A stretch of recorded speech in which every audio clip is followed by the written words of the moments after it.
श्री राम जय राम जय जय राम। श्री राम जय राम जय जय राम। श्री राम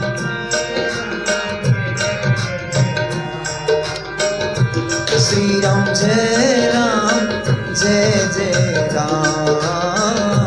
श्री राम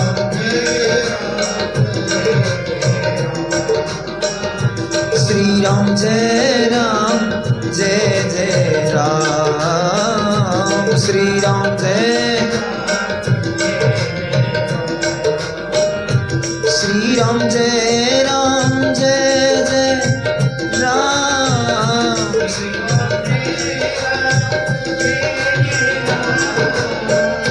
श्री राम जय राम जय जय राम।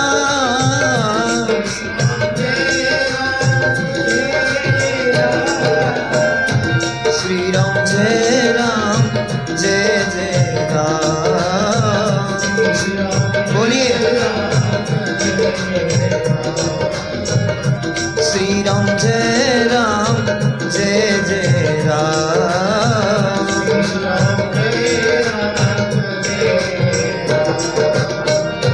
श्री राम जय राम जय जय राम।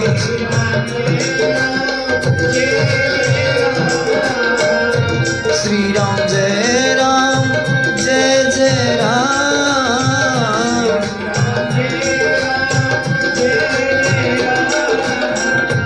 श्री राम जय राम जय जय राम।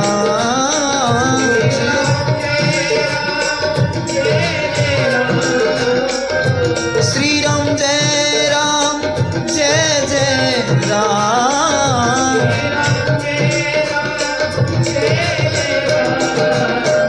श्री राम जय राम जय जय राम।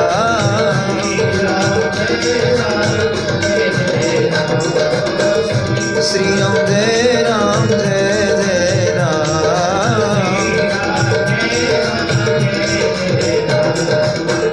श्री राम जय राम जय जय राम।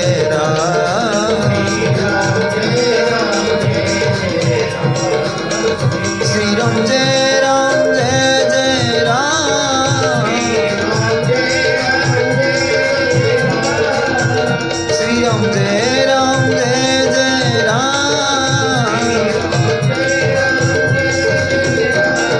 श्री राम जय राम जय जय राम। श्री राम जय राम जय जय राम। श्री राम जय राम जय जय राम।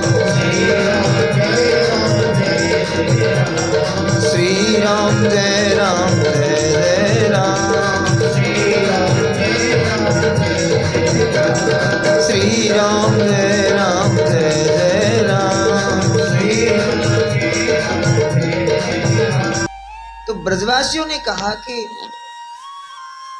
हे गोविंद, हम पूरे ब्रजवासी गोप और ग्वाल इकट्ठे होकर एक साथ इस गिरिराज को नहीं साध सकते, और तुम एक उंगली पर इस गिरिराज को उठाए हुए हो और खड़े हो कई दिन से। आखिर ये शक्ति तुम्हारी कहां से आई कि तुम ये गिरिराज को 7 दिन से उठाए खड़े हो? कृष्ण ने कहा, देखो भैया, हमें कुछ तो तुमसे बल मिला, कुछ माखन हमने बहुत खाया, मैया ने बहुत खवाया, फिर चोरी करके खाया, गोपियों ने खिलाया, उस माखन की ताकत है। और कुछ आप की कृपा हुई, कछु माखन को बल बढ़ो, कछु गोपन करी सहाय। श्री राधा की कृपा सो गिरवर लियो उठा। भैया, वास्तव में तो मैंने श्री राधा रानी की कृपा से, राधा जी की कृपा से मैंने गिरिराज को उठाया। राधा भगवान की शक्ति है, भगवान योगी राज है। और देखो हर व्यक्ति की शक्ति होती है। भगवान कृष्ण तो भगवान है, लेकिन छोटे से छोटे व्यक्ति और बड़े से बड़े व्यक्ति के पास अपनी शक्ति होती है। सब पे अपनी, सबकी एक शक्ति होती है। तो जो भी हम कार्य करते हैं उसमें हमसे ज्यादा हमारी शक्ति का काम होता है। बिना ताकत के कुछ कर सकते हैं आप? शरीर की शक्ति निकल जाए तो घर से मंदिर तक नहीं आ सकते। बेड से खड़े होकर कमरे से बाहर नहीं निकल सकते यदि शक्ति तुम्हारा साथ छोड़ दे तो। ऐसा ही है ना। तो भगवान बोले ये मेरी शक्ति है श्री राधा रानी।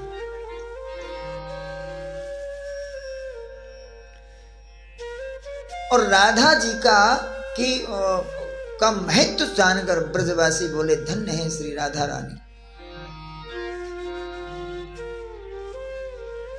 राधा रानी की इतनी महिमा है। अभी पीछे कुछ राधा जी के लिए कुछ विवाद हुआ, तो राधा रानी भगवान कृष्ण की आह्लादनी शक्ति है।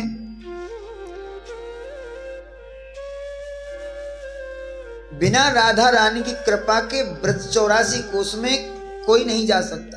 जिस पर वो कृपा करें वो जाते। ब्रह्मा जी ने आग्रह किया, प्रार्थना करी,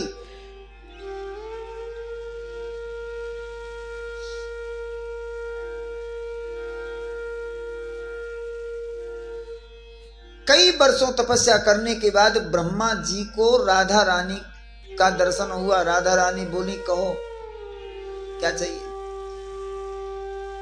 बोले हे किशोरी जी हमें ब्रज में रहने का अवसर दो। राधा रानी बोली सुनो, इस ब्रज में बुद्धिमान लोगों की जरूरत नहीं है। इसमें बुद्धिमान ज्ञानी की जरूरत नहीं है। यहां वेदांती की जरूरत नहीं है। यहां तो भक्त की जरूरत है। तुमको यहां स्थान नहीं मिलेगा। तभी तो एक आपने सुना होगा, वृंदावन की लीला मत जानो गुड़ को चीला। तो वृंदावन की लीला को दिमाग से यदि आप समझना चाहेंगे तो कभी कोई नहीं समझ सका। वृंदावन में, ब्रज में बुद्धि लगाना मूर्खता है। वो बुद्धि का विषय नहीं, क्योंकि वो प्रेम नगर है। वो प्रेम लीला है। वृंदावन में प्रेम की लीला है। और प्रेम की लीला में यदि बुद्धि लगा ली तो तुम्हारी बुद्धि बेकार हो जाएगी। बुद्धि से तुम प्रेम को नहीं नाप सकते। बुद्धि से प्रेम का माप नहीं होता। जहां प्रेम है, जहां भक्ति है, वह बुद्धि को अलग रखो। राधा रानी बोली तुम बुद्धिमान हो, वेदों के ज्ञाता हो ना, इसलिए तुम यहां अपनी बुद्धि लगाओगे और फिर तुम्हारा पतन होगा। ब्रह्मा जी बोले आप किसी भी प्रकार मेरे ऊपर कृपा करके, हे राधा रानी मेरे ऊपर कृपा करो, मुझे कुछ दिन इस ब्रज में रहने दो। अच्छा बोले हाँ। तो बोले एक काम करो, तुमको हम जड़ रूप में रख सकते हैं ब्रज में। बोले चाहे जड़ रूप में रख लो, ताकि इन ब्रजवासियों के चरण मेरे ऊपर पड़े, ये ब्रजरज उड़कर मेरे ऊपर पड़े और मैं कृतार्थ हो जाऊं। तो राधा रानी ने उसको वरदान दिया कि तुम पर्वत बन के यहां रहो। और पर्वत के रूप में बरसाने में ब्रह्मा जी आज भी निवास करते। भगवान शिव महाराज लीला में प्रवेश किए। आपने कथा सुनी, वेश बदलकर गोपी वेश में गए और भगवान ने कहा कि आप क्या चाहते हो? भगवान शिव ने भी यही कहा कि मैं इस ब्रज में स्थान चाहता हूं, ये ब्रजवास चाहता हूं। कृष्ण ने कहा तो ब्रज की देवी तो राधा रानी है, इनसे मांगो। राधा रानी से आग्रह किया तो राधा रानी ने उनको ब्रज में रहने का ब्रजवास दिया और भगवान श्री कृष्ण ने उनका नाम रख दिया गोपेश्वर, और गोपेश्वर के रूप में भगवान वृंदावन में विराजमान रहते हैं। आज भी भगवान शंकर का, गोपेश्वर भगवान का जब श्रृंगार होता है तो दिन में श्रृंगार होता है, उनके त्रिपुंड आदि लगाते हैं, सब बढ़िया भस्म वगैरह लगाते हैं। परंतु जब शाम को अभिषेक करके और शाम को श्रृंगार होता है तो नथ, टीका, बिंदी, ये सब लेडी श्रृंगार करते हैं। ये भाव है कि रात को भगवान शिव गोपी रूप में निधिवन जाते हैं रास क्रीड़ा करने, रास लीला में सम्मिलित, रास में जाते हैं। तो ब्रजवास मिलेगा ही राधा रानी की कृपा से, और रसिक जन राधा रानी से ही आग्रह करते हैं, हे राधा रानी हमें ब्रज में वास दे दे। जय राधे जय कुंज बिहारी, बेगही श्री ब्रजवास दीजिए, बेगही श्री ब्रजवास दीजिए, बेगही श्री ब्रजवास दीजिए, बेगही श्री। जय राधे जय कुंज बिहारी, जय राधे जय कुंज बिहारी, बेगही श्री ब्रजवास दीजिए, बेगही श्री ब्रजवास दीजिए, बेगही श्री ब्रजवास दीजिए। सभी ब्रजवासी अपने अपने घर आए और एक दिन भगवान गाय चुवा रहे थे तो इंद्र आए और ऐरावत हाथी से उतर के नंगे पांव भगवान से प्रार्थना करी, भगवान की बड़ी सुंदर स्तुति गाई, 10 मंत्रों में स्तुति गाई। नमस्तुभ्यं भगवते पुरुषाय परम महात्मने, वासुदेवाय कृष्णाय सात्वतां पतये नमः, स्वच्छंदोपात्त देहाय विशुद्ध ज्ञान मूर्तये। हे परम पुरुष, हे परमेश्वर, हे समस्त भूतों में प्रवेश वास करने वाले इस सृष्टि के सृजनहार, ये सारी सृष्टि आपने बनाई लेकिन आपको किसी ने नहीं बनाया, आप स्वयं स्वेच्छा से आपने अपने शरीर का निर्माण किया। सारी सृष्टि पंचभूतों से बनाई गई परंतु आपका शरीर पंचभूतों से रहित है। मैं अज्ञान मूर्ख आपको पहचान नहीं सका, आज मेरी समझ में आया, इसलिए भगवान जो अपराध हमने किया आप क्षमा कर दो। भगवान बोले कोई बात नहीं, आप जाओ और भजन करो। इंद्र को विदा किया। एक दिन सभी ब्रजवासी इकट्ठे होकर नंद बाबा के पास आए और बोले बाबा तुमने हमसे झूठ बोला। क्या झूठ बोला? बोले आपने बताया नहीं कि ये लाला कहां से आया। अरे बोले इसमें बताने की क्या बात है, यशोदा के गर्भ से इसका जन्म हुआ। बोले हो ही नहीं सकता, ऐसा होनहार तेजस्वी बालक तुम्हारा कैसे हो सकता है। इसने 6 दिन के बालक ने पूतना मारी, सक्टासुर, अघासुर, वृत्तासुर, तृणामृत, अघासुर, इतने दैत्यों को मारता चला आ रहा था, लेकिन अब तो हद हो गई, अब बर्दाश्त नहीं हो रही। इतने विशाल काय पर्वत को उंगली से उठा सकता है। 7 दिन 7 रात तक विश्वास नहीं होता ये तुम्हारा बालक नहीं हो सकता। नंद बाबा ने कहा ये मेरा ही है, लेकिन भैया एक बात हमने छुपाई। बोले क्या?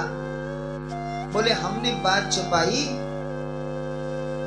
कि हमारे कृष्ण और रोहिणी के पुत्र बलराम का नामकरण संस्कार किया था गर्गाचार्य ने, ये बात हमने आपसे छुपाई। अच्छा, ये बात आपने हमसे छुपाई? बोले हाँ। तो जिस समय लाला का नामकरण संस्कार किया था, नंद बाबा कह रहे हैं नामकरण संस्कार किया था, उस समय गर्गाचार्य ने यह भविष्यवाणी की थी। भविष्यवाणी की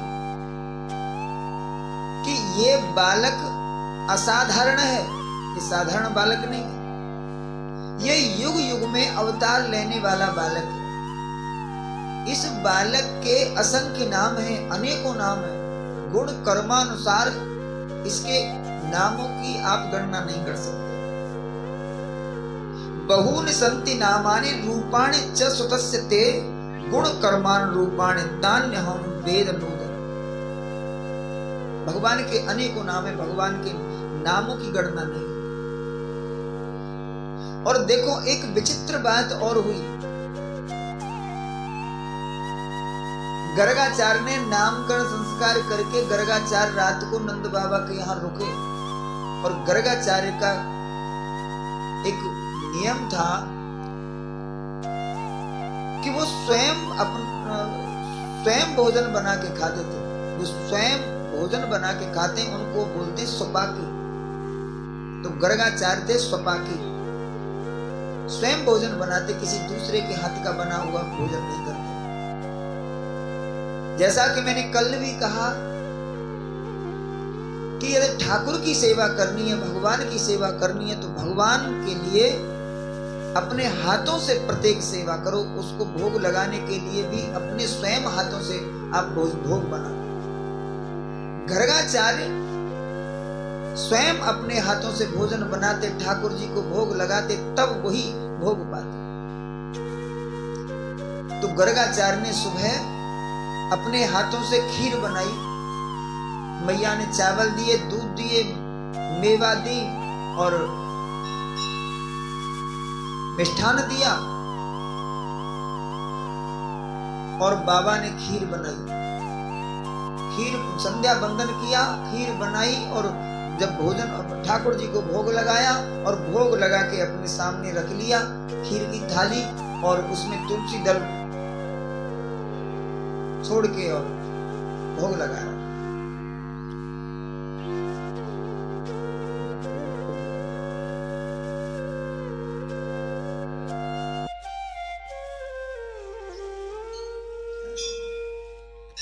ऐसा नहीं हो सकता कि ये बिजली आई तो बिजली से चल जाए।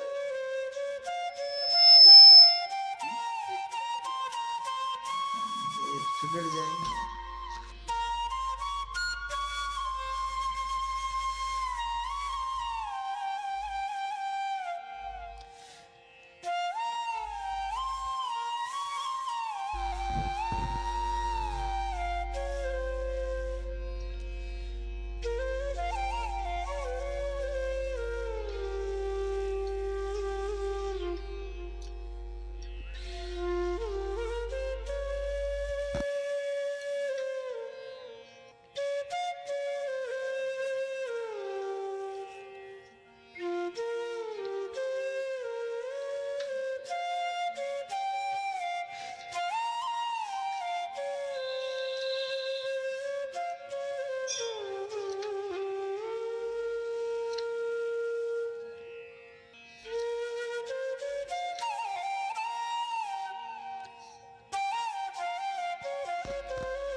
श्री राधे।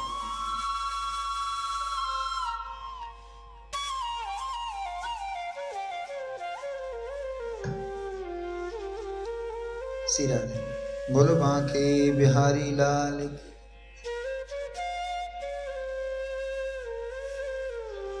तो भोग लगाया ठाकुर जी को। पदियम वस्तु गोविंद तुम में समर्पये ग्रहण सुनको भूत्वा। ये भोग लगाया और एक नियम था उनका कि भोग लगा के फिर आंख बंद करके एक माला नारायण नाम का जाप करते। तो आंख बंद करके नारायण का जाप कर रहे थे। उसी समय श्री कृष्ण 1 वर्ष के थे और पैदल पैदल आके छोटे छोटे पैरों से और जाके उस थाली में से खीर खाने लगे। गर्गाचार्य ने देखा तो गर्गाचार्य को थोड़ा क्रोध आया, इसने मेरी खीर झूठी कर दी।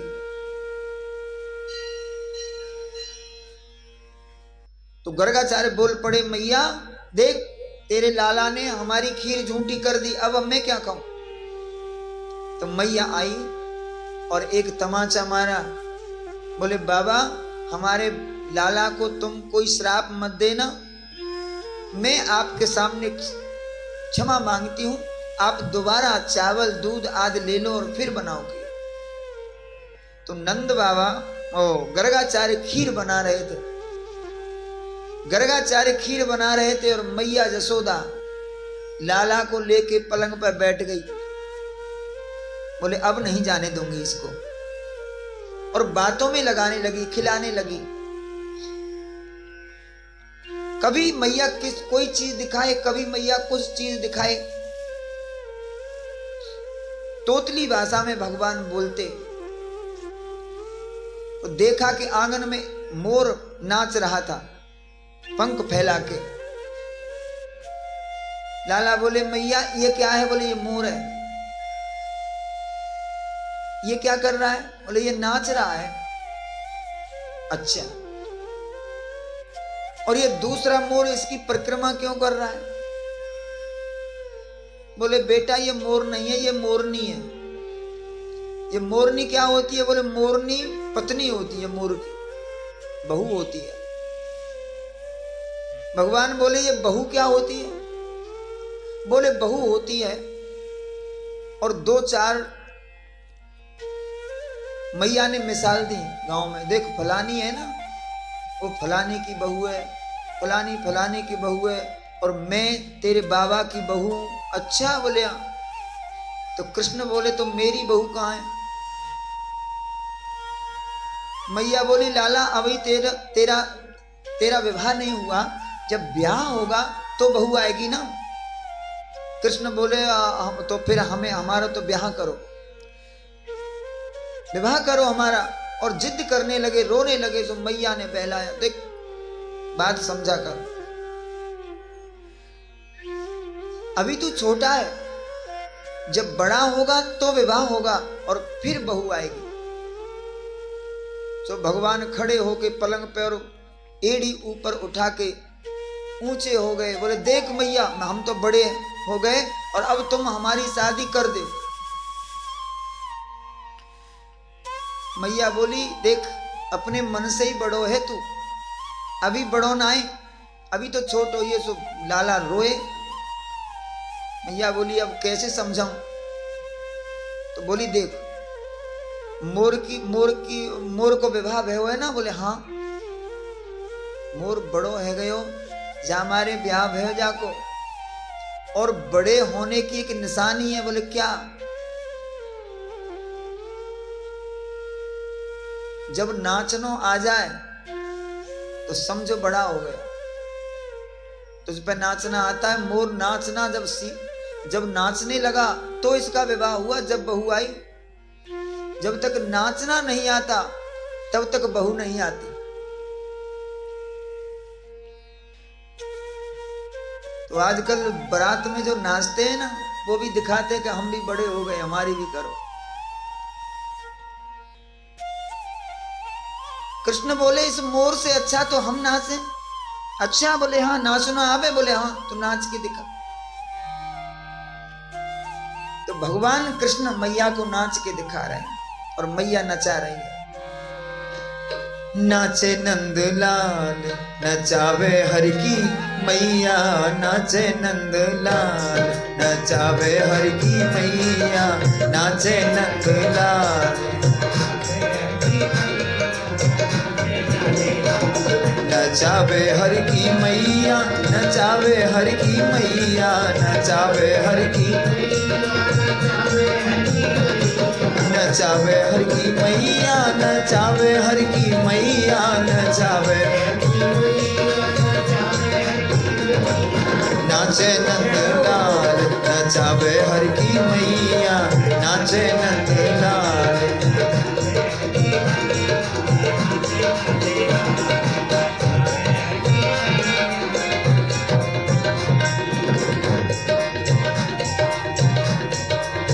रुनक झुनक पग पैजनी बाजे, रुनक झुनक पग, रुनक झुनक पग पैजनी बाजे, रुनक झुनक पग पैजनी बाजे जी, पैजनी बाजे। रुनक झुनक पग पैजनी बाजे, रुनक झुनक पग ठुमक ठुमक पग धरे रे कन्हैया, ठुमक ठुमक पग नाचे नंदलाल नचावे हर की मैया, नाचे नंदलाल।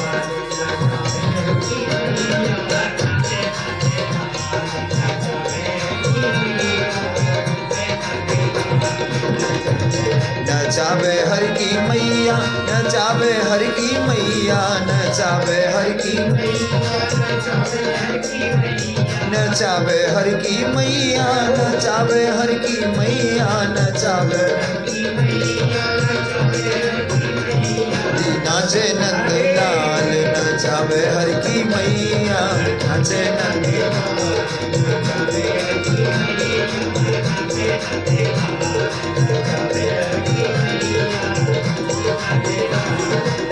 दूधन पीवे लाला दही न खावे, दूधन पीवे, दूधन पीवे लाला दही न खावे, दूधन दही न खावे लाला, दही न खावे, दही न खावे लाला, दही न खावे। दूधन पीवे लाला दही न खावे, दूधन माखन मिश्री को, माखन मिश्री को बड़ोरी खवैया, नाचे नंदलाल नाचे नचावे हर की मैया, नचावे हर की मैया, नचावे नचावे हर की मैया, नचावे हर की मैया, नचावे नाचे नंदलाल नचावे हर की मैया, नाचे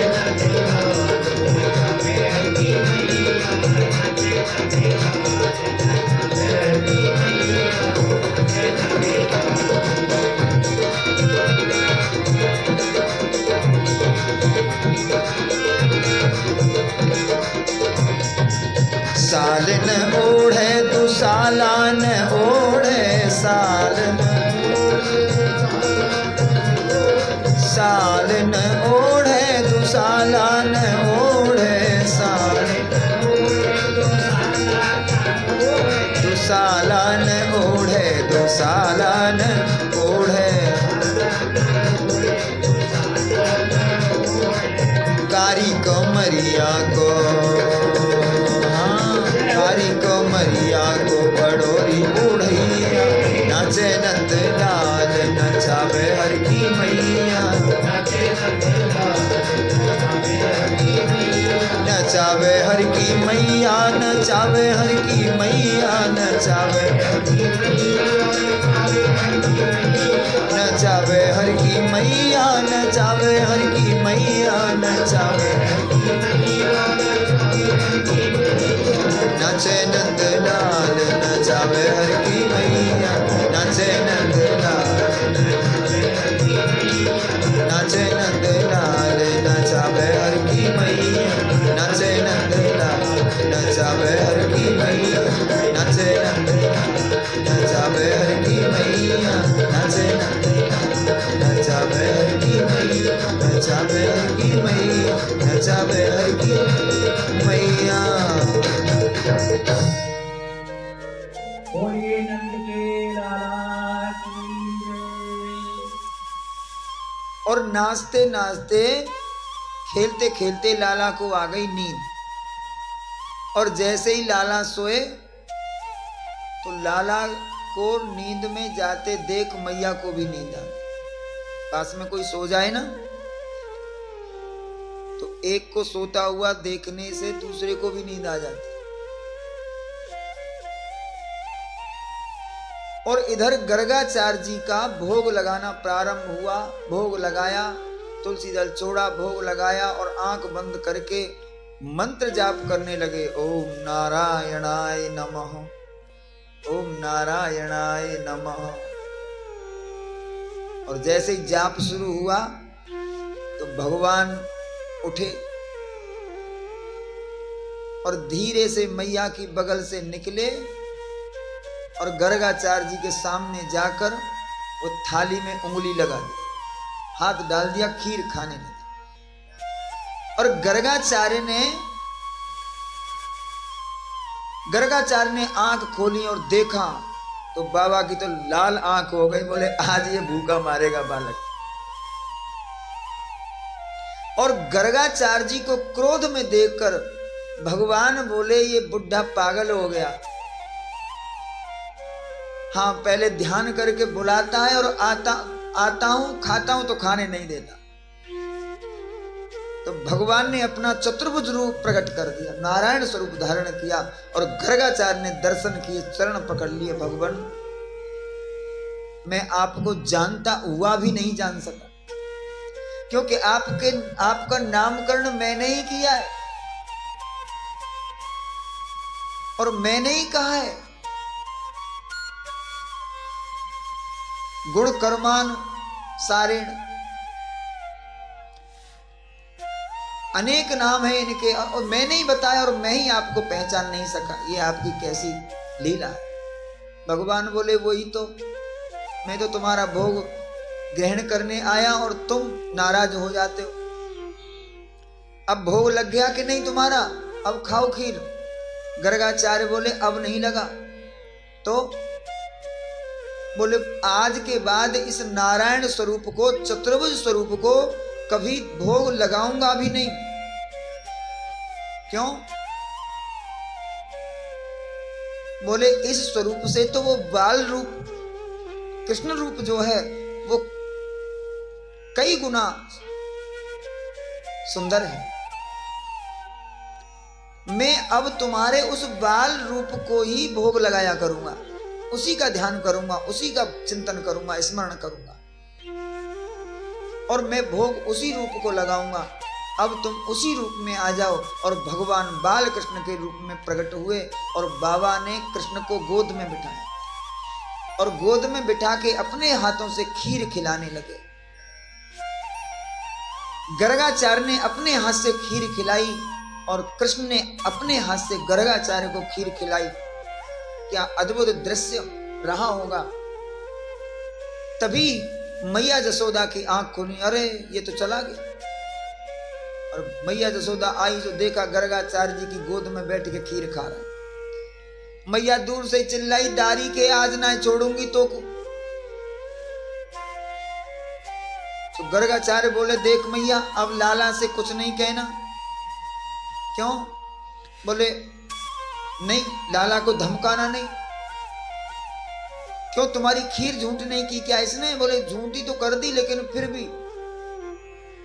बोले अभी तो तुम गुस्सा कर रहे थे, नाराज हो रहे थे, और अब क्या हो गया?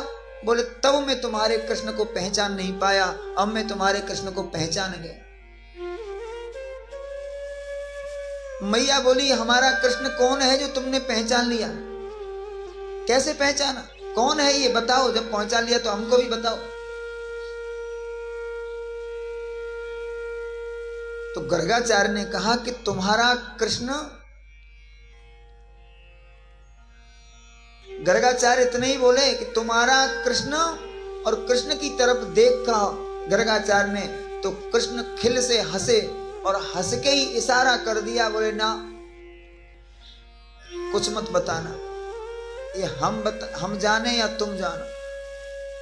यदि मैया को तुमने बता दिया कि मैं कौन हूं, तो मैया फिर मुझे लाड नहीं लड़ाएगी, प्रेम से तमाचा नहीं लगाएगी, मुझे अपशब्द नहीं कहेगी।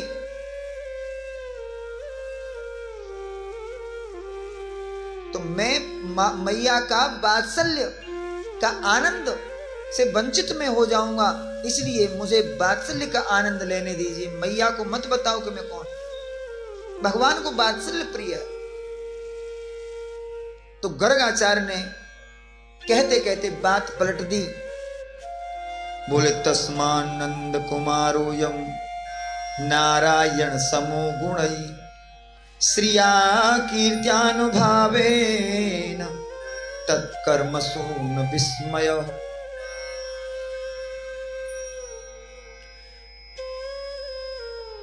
बोले ए नंद और यशोदा, आप दोनों कान खोल के सुन लो, मैंने तुम्हारे कृष्ण को पहचान लिया। बोले क्या पहचाना? तो भगवान ने हंस दिया, तो उन्होंने बात घुमा दी। बोले तुम्हारे कृष्ण की तरह ही हमारा नारायण है, तुम्हारे कृष्ण में हमारा नारायण दिखाई देता है, ऐसा ही हमारा नारायण है। क्या ये नारायण है? बोले ना ना, नारायण नहीं है। छोटे बच्चे जो अबोध बच्चे होते हैं वो नारायण की तरह होते हैं, इसलिए तुम्हारे कृष्ण के जैसा ही हमारा नारायण है। देखो, कृष्ण के जैसा नारायण है या नारायण के जैसा कृष्ण है, इसमें अंतर तो नहीं है, एक ही है। लेकिन गर्गाचार्य बोले कृष्ण के जैसा नारायण है, यानी नारायण को कृष्ण की उपमा दी, नारायण को कृष्ण की उपमा नहीं दी। क्यों? बोले जिसकी उपमा दी जाती है वो बड़ा होता है, और जिसको दी जाती है वो छोटा होता है। इसलिए कृष्ण नारायण से 4 कला आगे, 4 कला आगे। क्या? रूप माधुरी, वेणु माधुरी, प्रेम माधुरी और लीला माधुरी। 4 कला नारायण में नहीं।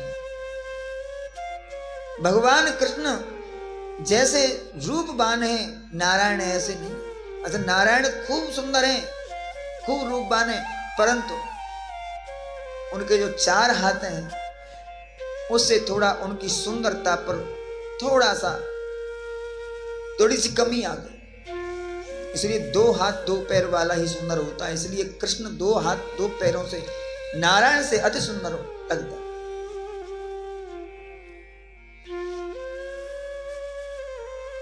और प्रेम माधुरी, भगवान कृष्ण ऐसे लोगों को भी गले लगाते हैं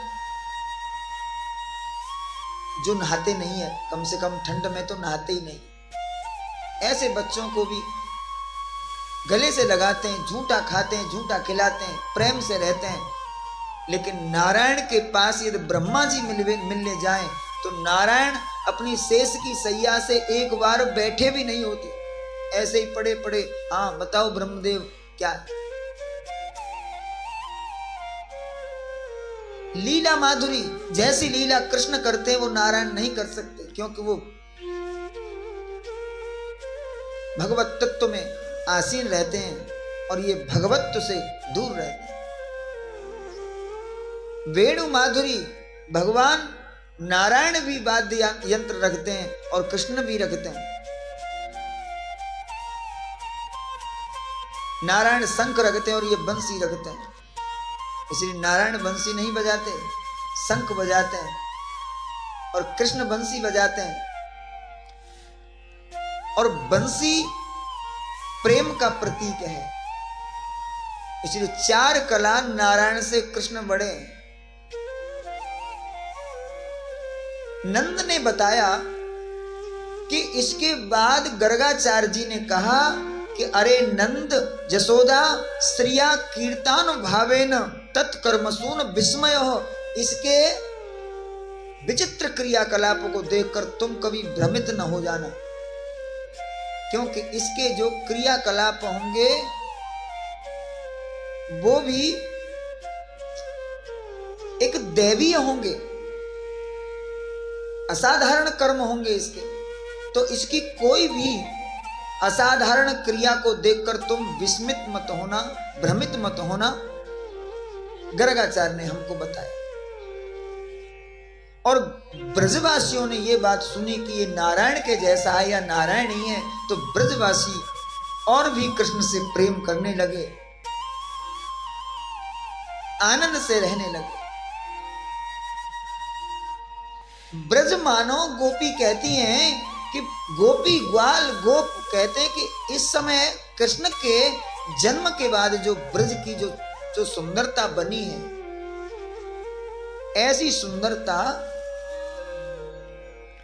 तो स्वर्ग में भी नहीं है, यहां तक कि वैकुंठ में भी नहीं है। इस ब्रज से दूर जाने के लिए मन ही नहीं करता। हमारे ब्रजवासी तो गाते हैं,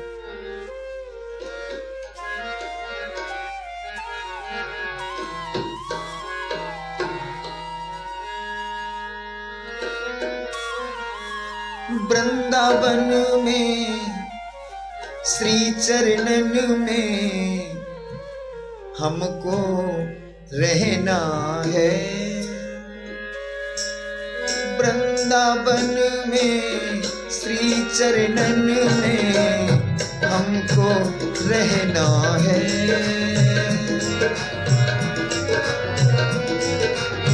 श्री चरणन में हमको रहना है, वृंदावन में श्री चरणन में हमको रहना है। वृंदावन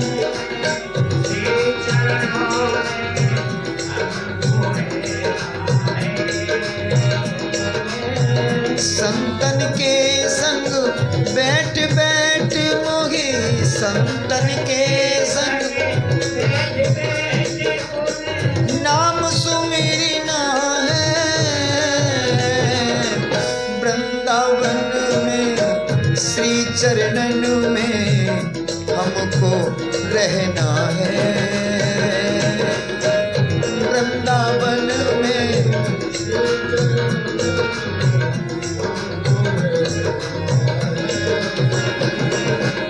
संतन के ढिंग बैठ बैठ मोई, संतन के बैठ बैठ मोई नाम सुमिरना है।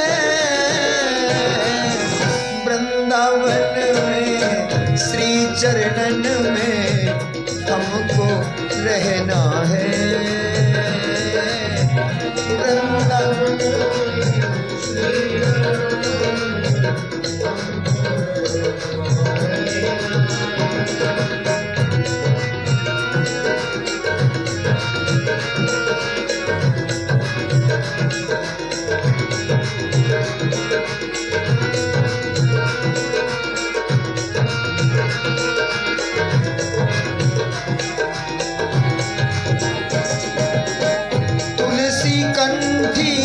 चंदन ब्रज रज, तुलसी कंठी चंदन, ये मेरा गहना है, ये मेरा गहना, तुलसी कंठी चंदन ब्रज रज, ये मेरा गहना है। राधा नाम की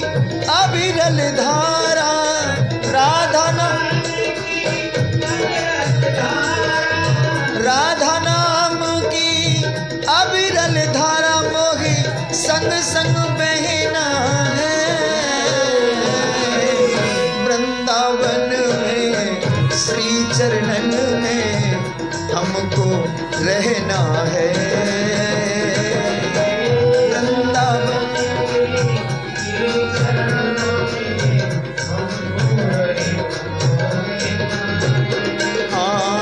वृंदावन में श्री चरणन में हमको रहना है।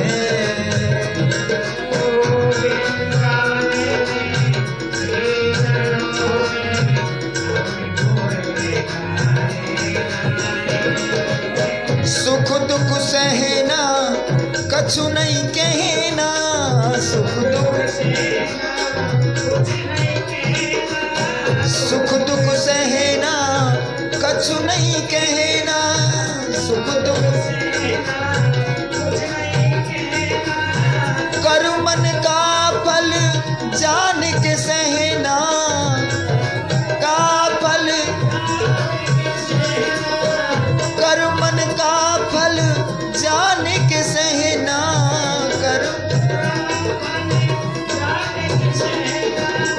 दुख सुख सहना कछु नहीं कहना, कर मन का फल जान के सहना, कर फल जान के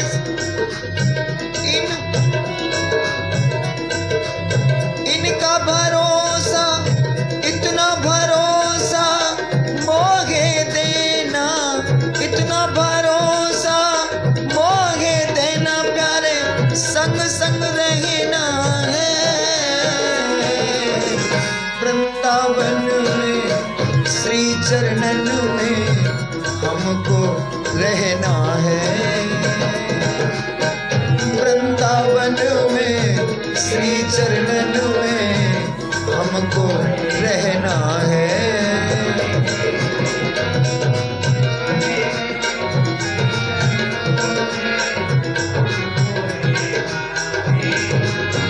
जय हो।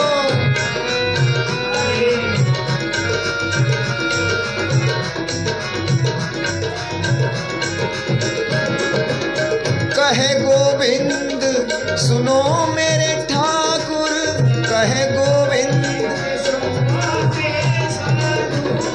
कही गोविंद सुनो मेरे ठाकुर, कहे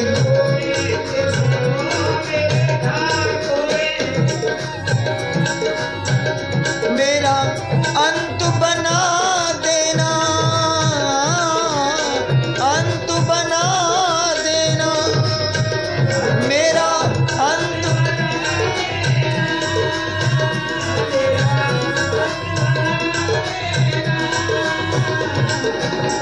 आना श्री राधा जी के संग में, आना श्री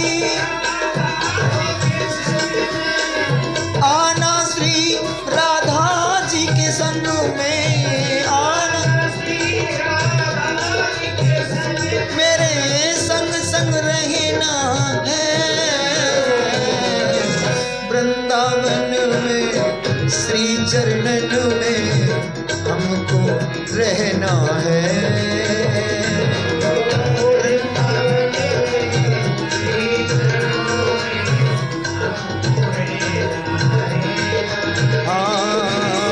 वृंदावन में श्री चरणों में हमको रहना है।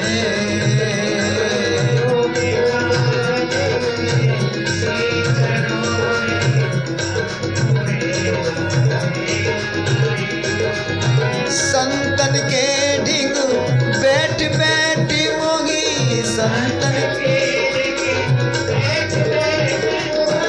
नाम सुमिरना है।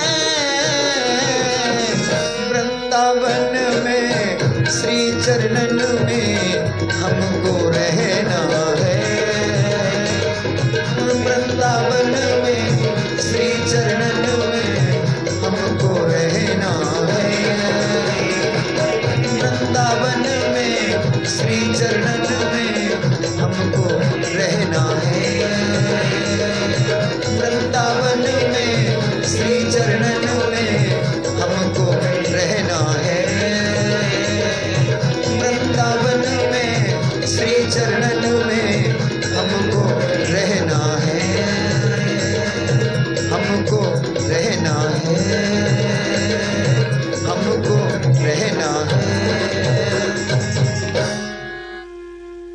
वृंदावन बिहारी लाल की।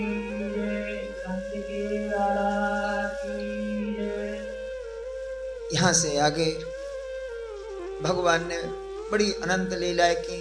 एक बार गोपियों को ज्ञान देने के लिए भगवान यमुना में स्नान करती हुई गोपियों के वस्त्र हरण किए, वस्त्र चुराए और छुपा दिए।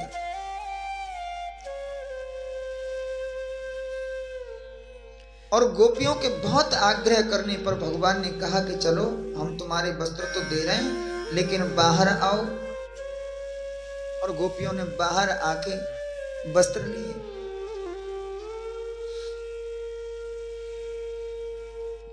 और ये कथा सुनकर परीक्षित माथा सिकोड़ गए।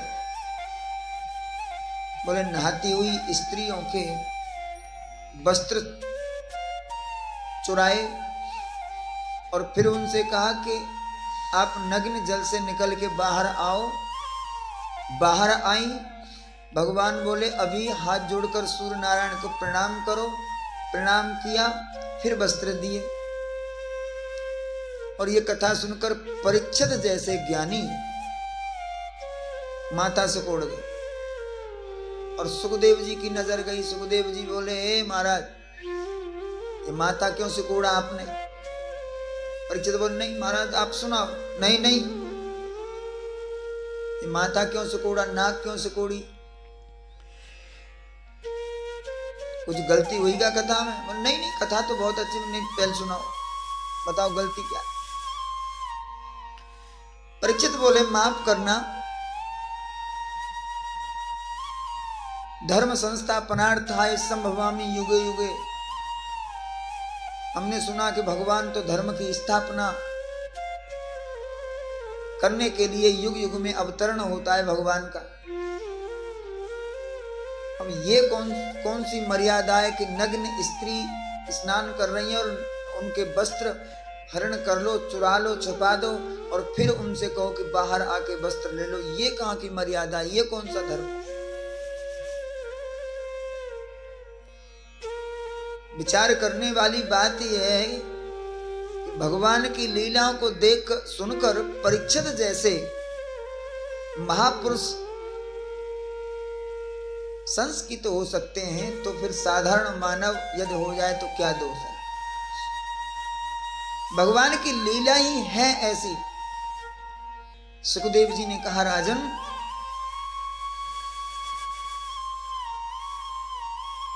ये लीला स्थूल शरीर की नहीं है, ये समझ लो। ये जो कथा है, ये जो कथा सुन रहे हैं, ये स्थूल शरीर की नहीं है। अभी आगे कथा आएगी कि जिस समय रात्रि के समय गोपी जब भगवान के पास यमुना किनारे गई और रास किया, तो उन गोपियों के पतियों ने सोते हुए देखा घर में, और इधर भगवान के साथ रास क्रीड़ा भी हो रहा है। अब यहां भी लोग संशय करेंगे, बोले एक व्यक्ति, एक इंसान दो जगह कैसे? तो ये बुद्धि का विषय नहीं है। भगवान बुद्धि का विषय नहीं है, भगवान की कथा बुद्धि का विषय नहीं है, भगवान की लीला बुद्धि का विषय नहीं है। शास्त्र का सिद्धांत, वैदिक सिद्धांत, स्मृति सिद्धांत, ये सब सिद्धांत बुद्धि के विषय हो सकते हैं, लेकिन जहां भगवान की लीला है, भगवान की लीला जब शास्त्र आप पढ़ रहे हैं, कोई पुराण पढ़ रहे हैं, कोई तो बुद्धि लगा के पढ़ो। परंतु जहां भगवान की कथा आ जाए तो बुद्धि को बोलो और थोड़ी देर आराम कर ले। तो यहां बुद्धि से काम नहीं चलेगा, या दिल से काम चलेगा, मन से काम चलेगा। ये मन के विषय हैं, दिल के विषय हैं, हृदय के विषय हैं। हृदय में भाव जागृत हो भगवान के प्रति। भगवान की भक्ति का चश्मा लगा के आप भगवान की कथा यदि लीला सुनेंगे तो फिर आपकी समझ में आ जाएगी।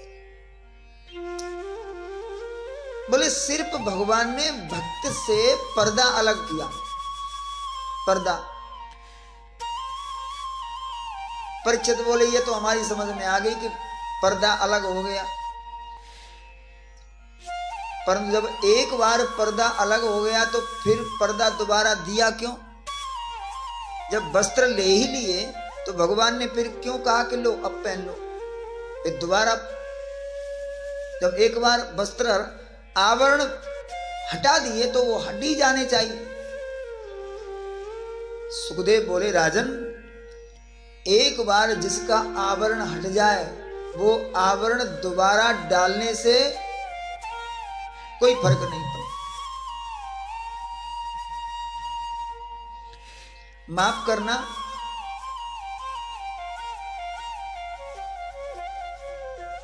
जब नई बहू आती है ना हमारे यहाँ, मैं हिमाचल पंजाब की बात नहीं कर रहा हूं तो, क्योंकि यहाँ तो घूंघट लगाते नहीं है। हमारे यहाँ आज भी घूंघट का चलन है।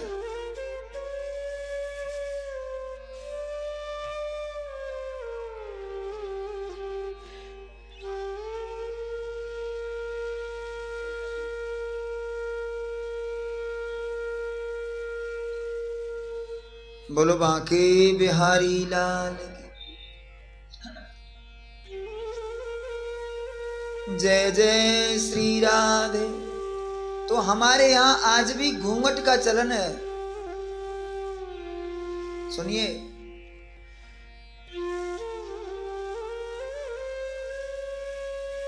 तो विवाह होके नई बहू आवे तो वो घूंघट में रहती है, घूंघट में रहती है।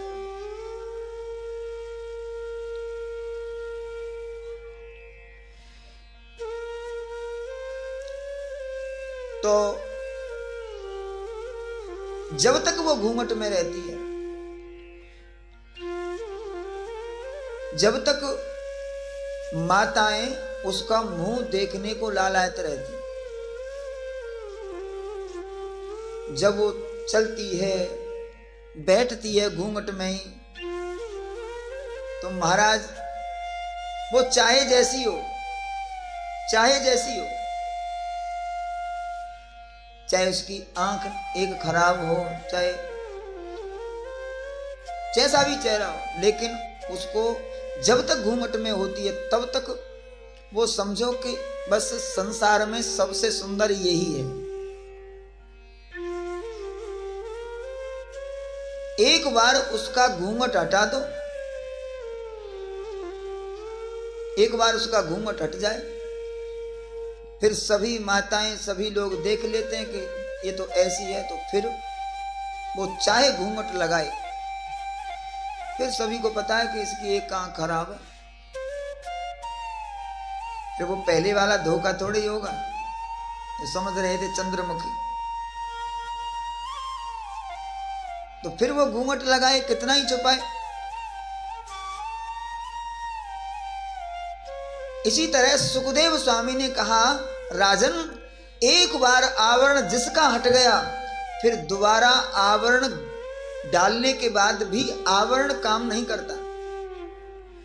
कैसे? बोले जैसे धान बीजने से धान का पौधा उगता है, धान बीजने से ही धान का पौधा उगता है, चावल बीजने से धान का पौधा नहीं उगता। क्यों नहीं उगता?